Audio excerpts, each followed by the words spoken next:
India voice, आपकी सोच, आपकी आवाज।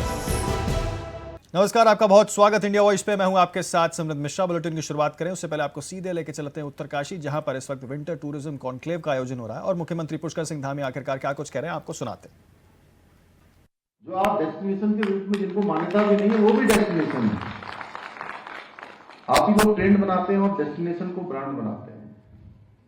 मैं आपसे ये जरूर कहूंगा कि क्या आप समय नहीं आ गया कि उत्तराखंड को 12 महीने का टूरिज्म स्टेट बनाया जाए, न कि केवल 4 या 6 महीने का। और इसीलिए हमने इस शीतकालीन यात्रा का उद्देश्य भी यही है कि हमारे पहाड़ खाली न रहे, होटल बंद न हो, टैक्सी खड़ी न हो, होम स्टे सोने न रहे, युवाओं को कामकाज के लिए, रोजगार के लिए पलायन न करना पड़े। इसलिए 12 महीने पर्यटन चलेगा तो प्रदेश की आर्थिक स्थिति भी अच्छी होगी और सभी को काम धंधा भी मिलेगा और सबका रोजगार भी अच्छा होगा। और मैं बताना चाहता हूं कि सरकार इस दिशा में काम कर रही है। हमारी सरकार केवल नीति बनाने वाली सरकार नहीं है, बल्कि धरातल पर आपके साथ कंधे से कंधा मिलाकर दिन रात काम करने वाली सरकार है। आप देख रहे होंगे लगातार सरकार जो है हर एक दिन एक नया प्रयास करती है, हर एक दिन नई चुनौती के साथ आगे बढ़ती है। पिछली सरकारों के कार्यकाल में भी आप सबको पता होगा कि एक परमिशन लेने के लिए किस तरह से कई कार्यालयों को चक्कर लगाने पड़ते थे, लेकिन हमने इस प्रक्रिया को सरल बनाया है। मुझे सच में अच्छा लग रहा है आप सबके बीच में, और मैं जिलाधिकारी जी से कहूंगा कि आपके कॉन्क्लेव में जो जो चीजें आप सबके बीच में से आए उसको जरूर बताएं, उसका समाधान खोजें कि किस तरह से आप लोगों को परमिशन चाहिए, किस रूट पर कनेक्टिविटी चाहिए, किस क्षेत्र में इंफ्रास्ट्रक्चर चाहिए और किस प्रकार की मार्केटिंग सपोर्ट चाहिए, जिसमें सरकार आपका काम आगे बढ़ा सकती है। हम प्रदेश में पर्यटन को बढ़ावा देने के लिए आपका हर प्रकार से सहयोग करने को तैयार हैं। इसके साथ ही हम पर्यटन विभाग के माध्यम से single window system, digital approval और निवेशकों के लिए फास्ट ट्रैक सपोर्ट को भी मजबूत कर रहे हैं। और साथियों, ये मेरे लिए पर्यटन का अर्थ केवल बड़े होटल नहीं है, बल्कि पर्यटन का असली लाभ तब है जब गांव की होम स्टे, महिला का होम स्टे भरे, जो गांव में होम स्टे चलाती है, स्थानीय युवक उनकी टैक्सी चलाएं, पहाड़ी युवा ट्रैकिंग गाइड बने और हमारे जो लोक कलाकार हैं उन लोक कलाकारों को मंच मिले और किसान के उत्पाद सीधे पर्यटकों को पहुंचे। आदरणीय प्रधानमंत्री जी ने अभी जब माणा गांव में आए थे वो, तो माणा गांव से उन्होंने देश के सभी जो पर्यटक हैं, तीर्थयात्री हैं, जो उत्तराखंड तीर्थ यात्रा पर आते हैं, पर्यटन के लिए आते हैं, उनसे एक आग्रह किया था कि अपनी यात्रा का जो एक बजट बनाते हैं कि इतनी धनराशि से कोई जो भी धनराशि है उसकी, तो उन्होंने कहा कि उस धनराशि में से 5% धनराशि स्थानीय जो हमारी महिलाएं हैं, स्थानीय उत्पाद बनाने वाले युवक हैं, या वोकल फॉर लोकल के जो उत्पाद हैं, अनेक प्रकार के उत्पाद, महिला मंगल दल, युवक मंगल दलों को, सेल्फ हेल्प ग्रुप, उन सब में 5% की धनराशि खर्च करें। आपके घरों में पहले से भी अगर उस प्रकार के सामान है तो भी जरूर जो है उनको आप प्रोत्साहित करने के लिए 5% धनराशि से उनकी खरीदारी करें, जिससे कि उनको भी प्रोत्साहन मिलेगा। ऐसे हमने होम स्टे की नीति, अगर मैं कहूँ तो वो भी सरल बनाई है। लखपति दीदी योजनाओं से महिलाओं को जोड़ा है, लोकल गाइड ट्रेनिंग प्रोग्राम शुरू किए हैं, वोकल फॉर लोकल से भी पर्यटन को जोड़ा है। मैं आप सबसे एक बात और कहना चाहता हूं कि हम विकास चाहते हैं, विनाश की कीमत पर नहीं। हम चाहते हैं कि हमारा पर्यावरण भी सुरक्षित रहे, स्थानीय संस्कृति जीवित रहे और गांव का अंतिम व्यक्ति पर्यटन से जुड़े। यही हमारा रिस्पॉन्सिबल टूरिज्म मॉडल भी है। और विकास के मॉडल को भी हम इकोलॉजी और इकोनॉमी दोनों का बैलेंस बनाते हुए आगे बढ़ें। जो हमारी विशेषता है, जो हमारी विरासत है, वो बनी रहनी चाहिए, लेकिन विकास भी होना चाहिए। दोनों में संतुलन हो, दोनों में बैलेंस हो। आप सभी से मैं आज आग्रह करता हूं कि अपने पैकेज में आप उत्तरकाशी, हरसिल, मुकवा, नेलोंग, चमोली, ओली, मुंशियारी, पिथौरागढ़, चंपावत, टिहरी, पौड़ी, रुद्रप्रयाग और सीमांत गांवों को भी आप शामिल करें।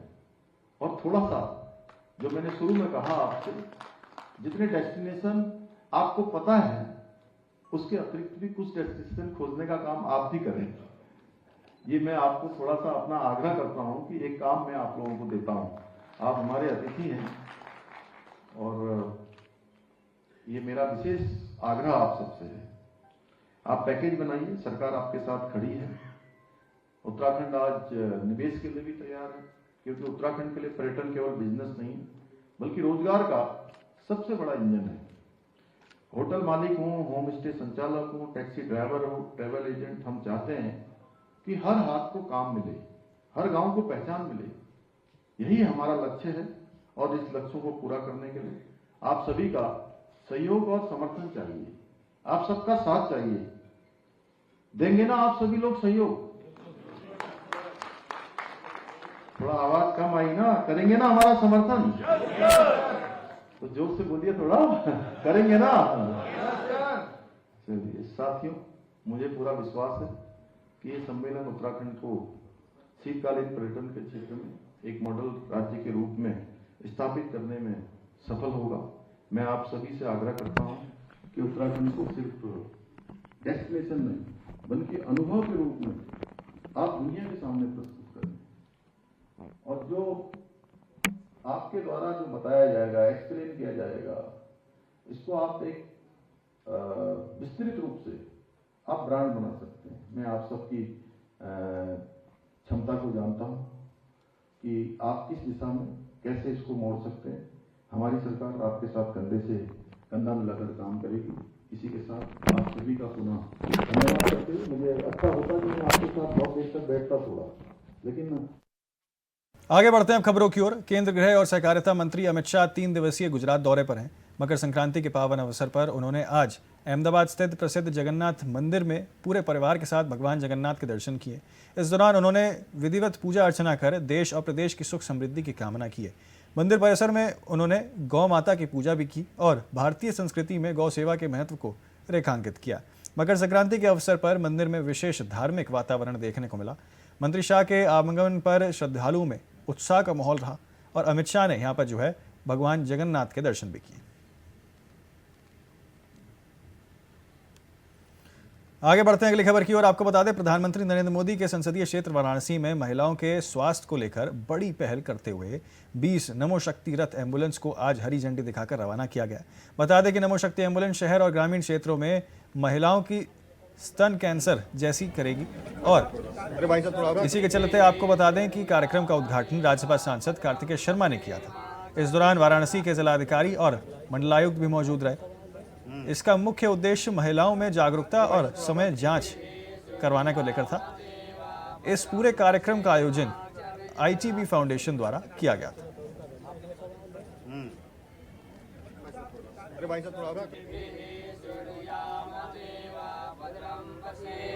शुभ दिन है। माननीय प्रधानमंत्री जी के जन्म दिवस पर 17 सितंबर को ये इसकी शुरुआत हरियाणा में हुई थी और आज के शुभ दिन के अवसर पर आज यहाँ पर वाराणसी में शुभारंभ हो रहा है, जहाँ 20 ये आधुनिक वैन्स जो कि AI तकनीक से लैस हैं, जिसमें no touch, no invasive, no radiation का इस्तेमाल करते हुए डोर स्टेप पर, यानी कि गांव देहात हो या शहरी इलाका हो, घर तक ये सुविधाएं मुहैया हो सकें, ऐसी प्रेरणा हमने माननीय प्रधानमंत्री जी के उद्बोधन से लेते हुए ये काम आज शुरू किया है। आज 20 वैन ये नमो शक्ति रथ हमारे देहात में और शहरी क्षेत्र में जो जाएंगे, इसमें जो महिलाएं हैं हमारे उस एज ब्रैकेट में जितने भी महिलाएं आती हैं, उनके जो breast cancer screening non invasive technology के माध्यम से किया जाएगा।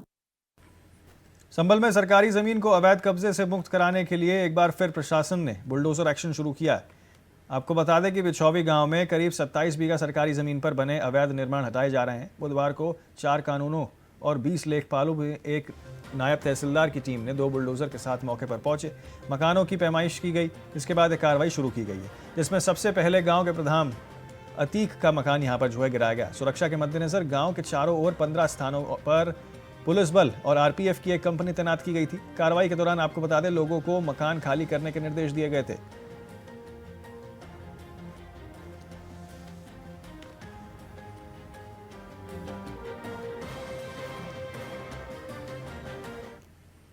तो लखनऊ समेत पूरे उत्तर प्रदेश में लावारिस कुत्तों से जनता परेशान है। लावारिस कुत्तों को लेकर सुप्रीम कोर्ट के द्वारा सख्त आदेश दिए गए हैं। सुप्रीम कोर्ट के द्वारा आदेश में कहा गया है कि अगर लावारिस कुत्ते किसी को काटता है तो राज्य सरकार, नगर निगम और नगर निकाय द्वारा उस व्यक्ति को मुआवजा दिया जाएगा। सुप्रीम कोर्ट के आदेश के बाद लखनऊ महापौर सुषमा खरकवाल ने इंडिया वॉइस के संवाददाता से खास बातचीत में लखनऊ में लावारिस कुत्तों के लिए बनाए गए नए चीज़ और लावारिस कुत्तों से उनको बाड़ों में रखा जाएगा। वहीं हिंसक कुत्तों को नगर निगम के द्वारा उठाकर जंगलों में छोड़ दिया जाएगा, ये बात उन्होंने कही है। तो आखिरकार क्या कुछ उन्होंने और कहा, आपको सुनाते हैं और दिखाते हैं। लावारिस कुत्तों को लेकर लगातार जिस तरह से कोर्ट में बहस चल रही है, उसी के बाद सुप्रीम कोर्ट की तरफ से एक आदेश आए हैं कि अगर कुत्ता किसी को काटता है तो राज्य सरकार निकाय से, नगर निगम हो या नगर निकाय हो, वो मुआवजा देगा। हमारे साथ बात करने के लिए लखनऊ में सुषमा खरकवाल जी हैं। मैम, आवारा कुत्तों को लेके कहीं ना कहीं लंबे समय से कोर्ट में भी बहस चल रही है। कल एक सुप्रीम कोर्ट का आदेश आया है, उन्होंने कहा है कि अगर कुत्ता काटता है तो उसको राज्य सरकार या नगर निगम के द्वारा मुआवजा दिया जाए। इन सब चीज़ों को लेकर नगर निगम में क्या व्यवस्था उन लोगों के लिए की जाए? देखिए, हमने व्यवस्था की है। हम लगभग काफ़ी ऑपरेशन भी किए हैं कुत्तों के। अगर कोई इस तरीके का कुत्ता पाया जाता है तो इसके लिए हम एक बाड़ा, शेल्टर होम टाइप का बाड़ा बना रहे हैं कि ताकि ऐसे कुत्तों को उठा के वहाँ पे रखा जाए। अच्छा मैम, ये नगर निगम के द्वारा जो इन कुत्तों को उठाया जाता है, नसबंदी कराया जाता है, क्या वापस वहीं पे छोड़ दिया जाता है आगे, और इसमें क्या चीज़ बढ़ाई जाएगी? पहले यही आदेश था कि जहाँ से उठाया जाए वहीं पे वापस छोड़ दिया जाए, लेकिन जो कुत्ते हिंसक हैं उनके लिए हम सोच रहे हैं कि एक बाड़ा बनाया जाए और वहीं पे उनके खाने पीने की व्यवस्था की जाए। मैम, लखनऊ में तमाम ऐसे केस देखने को मिले हैं जिन कुत्ते बच्चे को मार दिया या हिंसक कुत्ते होगा। अगर किसी को कोई दिक्कत है तो नगर निगम की तरफ से क्या टोल फ्री नंबर जारी किया गया है, कैसे कंप्लेन की जाए? नहीं, नगर निगम की तरफ से टोल फ्री नंबर भी है, मेरा भी नंबर है जो अक्सर मैं बताती रहती हूँ, और तुरंत उस पर कार्रवाई होती है, कुत्ता उठाया जाता है। कोई मैम, अगर एक बात बताएगी कि जैसे कोर्ट की तरफ से ये कहा गया है कि मुआवजा देने की बात, क्या इसको लेके कोई आपकी तरफ से अभी कमेटी बनाई जाएगी या इस पर कुछ? ये मैंने आज के अखबार में पढ़ा है, अब इसको ढंग से पढ़ के समझ करके जो नियम होगा, नियम के तहत कार्य होगा। देखिए थे हमारे साथ लखनऊ में सुसुगर, इनके साफ तौर से कहना था कि नगर निगम में जो भी चीज़ें हैं वो व्यवस्था के साथ में चल रही हैं। कोर्ट के जो आदेश होंगे इस हिसाब से कमेटी बैठता है कि कहीं ना कहीं आगे समीक्षा इस पर की जाएगी। कैमरा में हर्षित के साथ मैं राशिद आरिफ, इंडिया।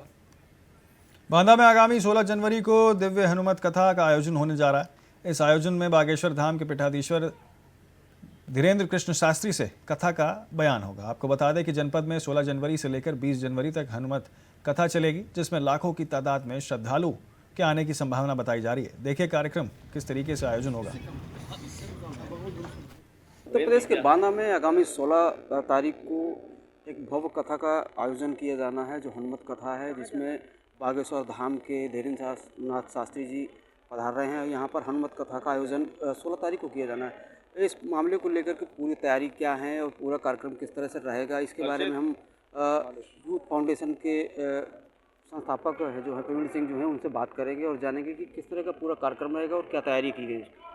भैया नमस्कार, आपके चैनल के माध्यम से आपके सभी श्रोतागणों को सादर अभिनंदन, और सभी आपके चैनल के माध्यम से मैं सभी लोगों को इस हमारी जो हनुमत कथा होने जा रही है आगामी 16 से 20 जनवरी, उसके आयोजक मैं प्रवीण सिंह बुंदेलखंड यूथ फाउंडेशन का अध्यक्ष हूँ, और सभी लोगों को आपके चैनल के माध्यम से आमंत्रण देना चाहता हूँ। दोपहर 1 बजे से हरी इच्छा तक कथा रहने वाली है। आगामी 15 जनवरी को भव्य दिव्य कलश यात्रा का आयोजन हो रहा है। आपके चैनल के माध्यम से सभी लोगों से निवेदन करना चाहूँगा, पीले वस्त्र पहनकर आएँ और कलश यात्रा में शामिल हों।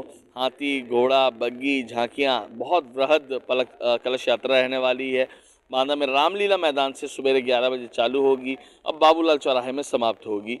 राइफल क्लब मैदान में वहाँ भंडारे की भी व्यवस्था रहने वाली है। कथा के 5 दिन भंडारे की व्यवस्था रहने वाली है, ताकि हमारे कोई जो भी यहाँ पर भक्तगण आएंगे उनको किसी भी प्रकार की कोई समस्या ना हो। सुरक्षा व्यवस्था की अगर बात करें तो किस तरह से सुरक्षा व्यवस्था के इंतजाम किए गए हैं, और जो यहाँ पर जो पार्किंग की व्यवस्था है, जो यहाँ से बाहर से लोग आएंगे उसको लेकर किस तरह के इंतजाम किए गए हैं? वृहद सुरक्षा व्यवस्था है, कई हज़ारों की संख्या में यहाँ पे पुलिस बल रहने वाला है।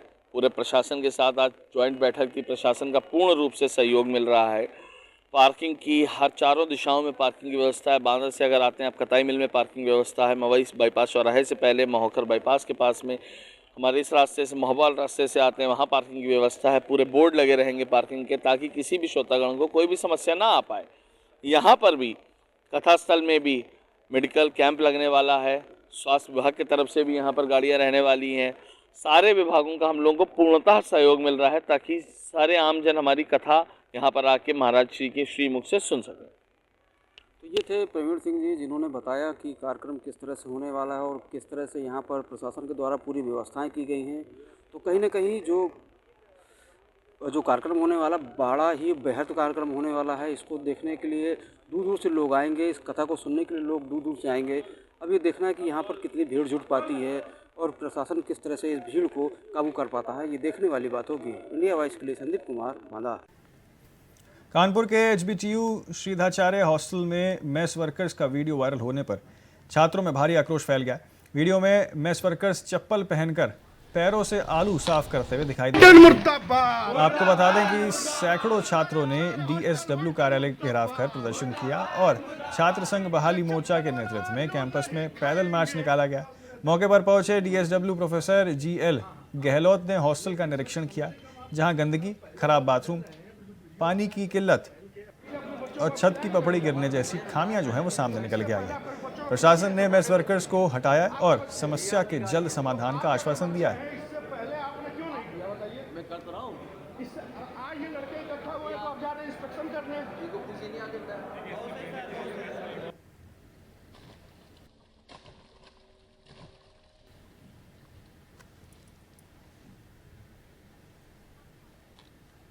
मुर्दाबाद मुर्दाबाद मुर्दाबाद श्रीधाचार्य हॉस्टल वार्डन मुर्दाबाद मुर्दाबाद मुर्दाबाद। अरे चप्पल वाला आलू नहीं खाएंगे। आगे बढ़ते हैं अगली खबर की ओर। त्रिवेदीगंज स्थित पशु चिकित्सालय में लाखों रुपए की दवाएं समय पर वितरित न होने के कारण यहां पर एक्सपायर हो गई और अस्पताल कर्मचारियों ने उन्हें जला दिया। इस घटना से पशुपालन विभाग की लापरवाही उजागर कर दी है। स्थानीय पशुपालकों का आरोप है कि अस्पताल अक्सर समय से पहले बंद हो जाता है और चिकित्सा अधिकारी इंदुबाल अनुपस्थित रहती हैं, जिससे सुविधाओं का लाभ नहीं मिल पाता। पशुपालक विनोद शुक्ला, रत्नाकर मिश्रा और अन्य ने गहन जांच और दोषियों के खिलाफ कार्रवाई की मांग की है। आपको बता दें कि यहाँ पर जो है कहीं ना कहीं अब किस तरीके से अव्यवस्था को लेकर कई सारी चीज़ें सामने निकल के आई।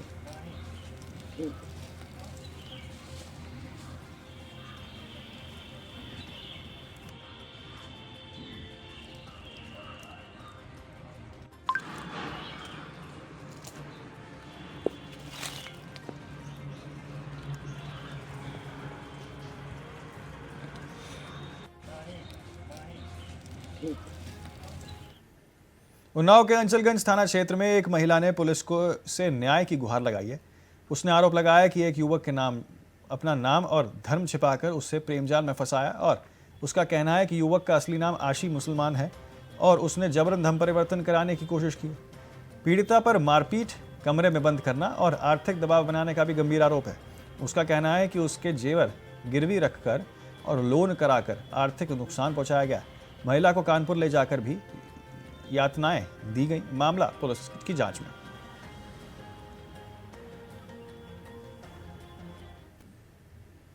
उन्नाव जिले में एक अनोखी घटना ने सबको चौंका दिया। साहबदही थाने में वर्दी में तैनात पुलिसकर्मी अब कानून की बजाय कंटेंट क्रिएशन से अधिक ध्यान दे रहे हैं। थाने के अंदर कैमरा ऑन और कानून व्यवस्था ऑफ जैसी स्थिति जो है वो बन गई है। आपको बता दें, इसके चलते कहीं ना कहीं अब वर्दी से डर और सुरक्षा का एहसास होना चाहिए था। वहीं वर्दी अब रील और सोशल मीडिया के लिए पोज देती नजर आ रही है। जनता की सुरक्षा और आपातकाल की स्थिति से सवाल खड़े हो रहे हैं और पुलिस मदद करेगी या सिर्फ रील बनाएगी, ये बात को लेकर भी अब लोग जो है चिंतित हैं।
तो नोएडा में सीईओ लोकेश एम द्वारा जारी कैलेंडर विवाद अब खुलकर सामने आया है। कार्यक्रम में लोकेश एम अपनी तस्वीर सहित मॉडलिंग और वीणा वादन देखते हुए हंसी खुशी का माहौल बना रहे थे, लेकिन कैलेंडर में मुख्यमंत्री की फोटो यहां पर जो है रही, जिसकी वजह से अब सवाल उठ गए। इस मामले में ओएसडी महेंद्र प्रसाद पर कार्रवाई कर उन्हें ओएसडी पद से हटा दिया गया और लखनऊ से अटैच कर दिया गया।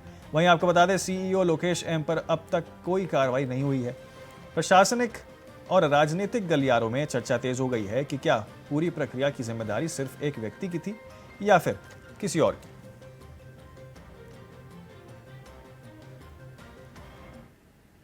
देवरिया गोरखपुर रोड स्थित ओवरब्रिज के नीचे बनी मजार के नाम पर सरकारी बांध और बंजर भूमि का फर्जी इंदराज करने का मामला जो है वो सामने आया है। लेखपाल विनय सिंह की तहरीर पर कोतवाली पुलिस ने सदर समेत 6 लोगों के खिलाफ यहां पर धोखाधड़ी, कूटरचन और आपराधिक साजिश की धाराओं में मुकदमा दर्ज किया।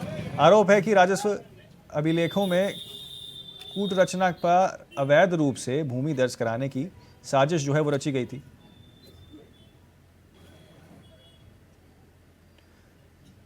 तो आपको बता दें कि यहाँ पर जो है नामजद आरोपियों में शाहबुद्दीन, सहज, इरशाद अहमद, नाजिम मुबारक, अली अख्तर वारसी, राधे श्याम उपाध्याय और रामानुज सिंह शामिल।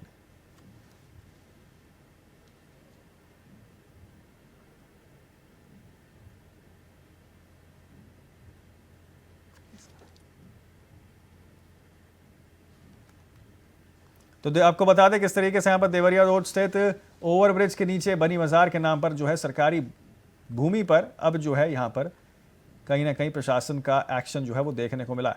हमारे साथ हमारे संवाददाता बलेंदु मणि त्रिपाठी जो है वो फोन लाइन पर इस वक्त जुड़ चुके हैं, सीधे उनके पास चलते हैं। बलेंदु, क्या पूरा मामला देखें यहाँ बताया जा रहा है अब जो है बुलडोजर एक्शन जो है वो प्रशासन का दिखा है अवैध मजार के खिलाफ?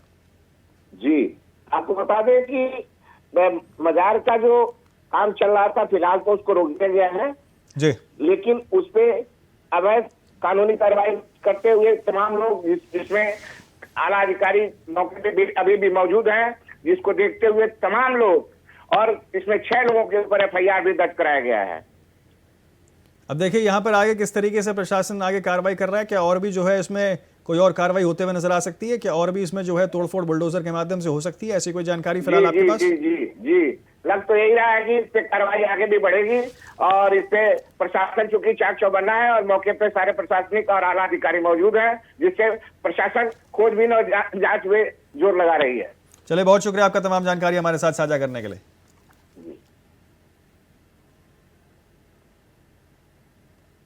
तो फिलहाल के लिए इस बुलेटिन में मेरे साथ इतना ही। जल्द होंगे हाजिर और खबरों के साथ। आप बने रहें सिर्फ इंडिया वॉइस पर।